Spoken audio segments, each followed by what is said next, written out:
welcome to this new episode of Christine Means Business, your business consultant. Let's talk about this one word, consultancy, which personally I always thought was so intimidating, because to me, a consultant, when I heard about that before, and at high school, I didn't even know what a consultant was. Then at university, I got aware of it because at a lot of student fairs, you would have the big accountancy firms like PwC, KPMG, EY, Deloitte, all of those hiring and coming to, being interested in students who might be interesting for their company. So that's how I got to know consultancy. And I always knew these students usually studied economics or mathematics or something like that. And I was, a literature student, completely differently wired. And it was an alien world to me. I never identified with it. And it was, most of all, it was a big corporate world to me that I wasn't interested in either. So now, though, I am a consultant, and I want to talk a little bit about what that is, and also why I'm really not intimidated by this world anymore. So first of all, I think a lot of aspects that to me went into consulting was that you have to be super a brain in mathematics and, smart in that way. And I never considered myself that. If you watch my TEDx talk on sleep in a previous life, really, but I started with saying I never thought I was smart, because I was not good at mathematics. However, I've realized that I'm very good at strategy, at, figuring out creative solutions, seeing holes, while also, and this is really important, having the flexibility of being an entrepreneur and that mindset. So let me take you into my PhD for a second. I'm doing a doctorate, a global executive doctorate, PhD, and I'm focusing it on entrepreneurship. And it is a very exclusive PhD at the ESCP Business School, which is the oldest business school in the world. And actually the word entrepreneur was coined at that school in the way that we understand it today. And we are a cohort of, I think, 14 students or researchers, let's put it that way, PhD candidates, not really students, because we're all, I think the youngest of us is 35, but most of us are between 35 and 56. And all of us are in mid-career and successful, if I might say so. And a lot of them are consultants, and advisors. And when I talked to the admissions team, because we got to know everyone, we had 1 week in person. Most of it is on your own, where you do your research on your own at home, 20 hours a week, more or less. And I talked to them and I was like discussing how it all worked, because it was interesting as you do research, as you go through the process, and they were great at preparing us, our mindset for it.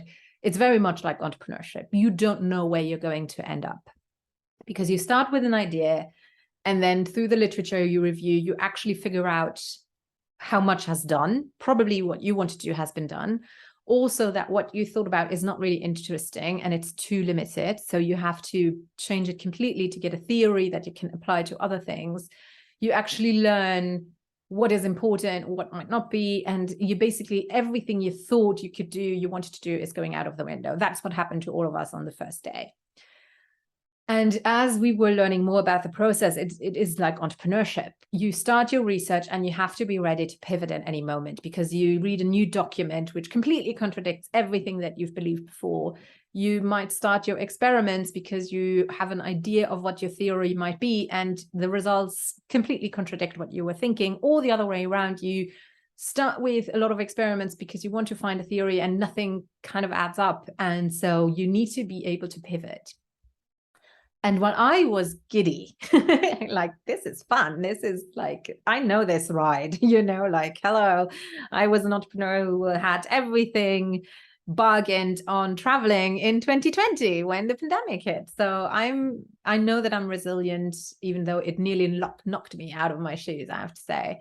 And I enjoy this process. But the others, like a lot of the consultants who were there, they were like, no, I need a timeline. When is the next deadline? How does this exactly work? And a lot of the time, the answer was, it depends. And I could see how much they were struggling with it. And they were still struggling when the thing was over, whereas I was excited. So I think even though I am a business consultant, you have to see if business consultant is one color and entrepreneur is another one. I'm a mix of these two colors. So whatever it might be, green and yellow. No, that's brown. No, a pretty color. Maybe blue and red is purple, maybe something like that I could live with. But yeah, that is why I call myself a consultant. Now, what is really important is that you understand that you don't have to be a huge business in order to hire a consultant. I actually think that small businesses who want to stay lean but efficient should absolutely hire a consultant, because lots of small businesses that I work with and that I love to work with are a one-person shop who I take very seriously, who are very successful in what they do, but they don't consider hiring a consultant because that's what they think is still this huge corporate thing, who are just going to make a very difficult report about something and charge a lot of money for it. And yes, that is part of what I do, because I'm going to look at what you do and I'm going to tell you this is working, this is not, these are my suggestions.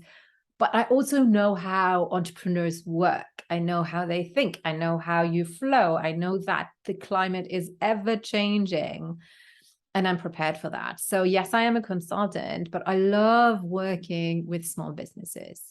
And you can really see me as this kind of fairy godmother coming in, kick-ass fairy godmother, helping you, getting on your way, setting everything up. And after that, it's a smooth ride. You will have so much more time. You can lean back. Everything is running, purring along smoothly. And you can scale if you want to, or you don't. You can stay a lean small business. It doesn't matter. But it is going to be key for your sanity, for your health, for your business, for the client user experience. Oh my God. Like even at that business school, the client user experience, not the teaching, but the onboarding, disaster. So all of these things, I'm very sensitive to that. I hate wasting time. So I will be helping you to make that very efficient from a user experience point of view. And that is why small businesses need consultants too.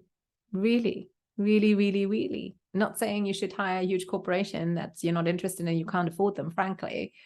But you can afford me, even though I'm not cheap either, true. But if you want to get your foot, like if you want to get a taste of what it is to be working with me, I do have an introduction offer, which is currently super affordable. And you can find it on my website. And it's at the moment, it's 100 euros, but it might go up. Obviously, I have to go with, with different aspects. But for now, that is what it is. And check it out. And you can get your toes wet and just see what it feels like. But I can promise you one thing, it's going to feel super empowering. It's going to give you a whole new view of you as a CEO, and you are a CEO, a chief executive officer of your business. Even if it's a one-man show, it doesn't matter. And I will help you to transform this business into a jewel that is going to get you loads of income, but still open up enough time for you to do whatever you like to do.